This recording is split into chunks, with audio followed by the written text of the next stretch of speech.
бо мақсади пешгирии ҳодисаҳои роҳу нақлиёт ва ҷиҳати ба низоми муайян дар овардани вазъи ҳаракати роҳ, ҳайати кормандони шӯъбачаи бозрасии давлатии автомобилии шӯъбаи вазорати корҳои дохилӣ дар ноҳияи шаҳри Туз дар якҷоягӣ бо ҳайати кормандони шӯъбаи бозрасии давлатии автомобилии вазорати корҳои дохилӣ дар вилояти Хатлон давоми 10 шабона рӯз зимни баргузории нақша чорабинӣ ҳолатро мураккаб арзёбӣ намуданд. боиси нигаронӣ аст ки бархе аз ронандагон ба оддитарин қоидаҳои бехатарии ҳаракат дар роҳ эътибор надодаву вазъиятро хатарзо мегардониданд. ҳамин аст ки ин муддат аз ҷониби нозирони роҳ 694 ҳолати қоидавайронкунии ронандагон ба қайд гирифта шуда нисбаташон чораҳои лозима андешида шуд. дар асоси талаботи моддаи 332 кодекси ҳуқуқвайронкунӣ маъмурии ҷумҳурии Тоҷикистон нисбати 4 нафар ронанда Орипов Салимҷон сокини ноҳияи шаҳри Туз, ронандаи воситаи нақлиёти тамғаи Мерседес Бенз қайди рақами давлатиаш 4864 МО03, Исматов Масир сокини ноҳияи шаҳри Туз, ронандаи воситаи нақлиёти тамғаи Opel Astra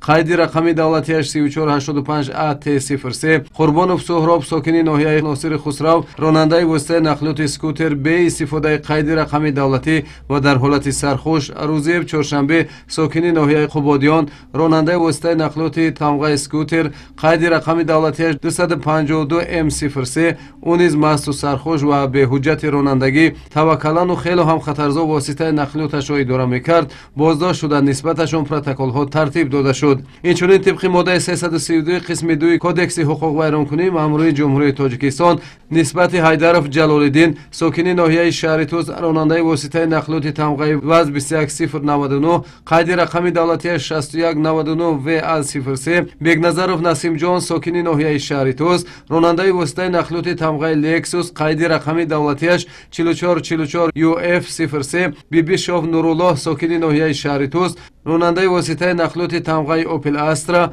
қайди рақами давлатиаш аз Федератсияи Русия N702 ON124, Нормуротов Маъруфҷон сокини ноҳияи шаҳри Туз, ронандаи воситаи нақлиёти тамғаи Mercedes Benz қайди рақами давлатиаш 1990 MT01, бинобар бе иҷозатномаи мақомоти дахлдор истифода бурдани оинаҳои хираву сиёҳ карда шуда ба ҷавобгарӣ кашида шуданд. ҳамзамон аз рӯи моддаи 336 кодекси ҳуқуқвайронкунии маъмурии ҷумҳурии Тоҷикистон бо ҷурми надоштани шаҳодатномаи ронандагӣ нисбати Тоҷиев Дилшод, ронандаи воситаи нақлиёти тамғаи мототсикл қайди рақами давлатиаш 872 М03 протокол тартиб дода шуд. тибқи моддаи 324 кодекси ҳуқуқвайронкунии маъмурии ҷумҳурии Тоҷикистон бо сабаби дар ҷойҳои мамнӯъу номуайян гузоштани воситаи нақлиёт ки низоми ҳаракатро халалдор месозад, сокини ноҳияи Носири Хусрав Саидов Фарҳод, ронандаи воситаи нақлиёти электромобил қайди рақами давлатиаш 0011 ЕХ10, сокини ноҳияи Қободиён Юсупов Ҳасан,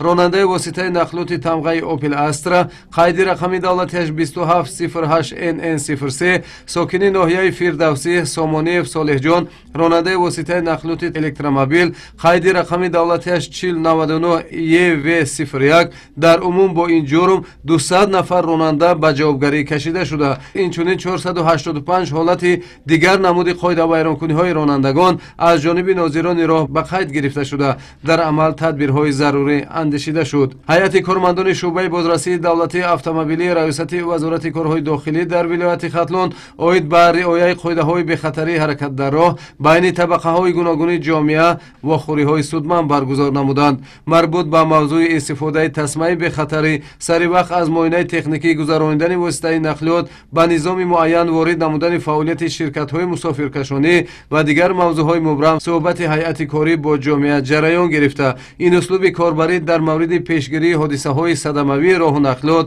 таъсиргузор хоҳад буд.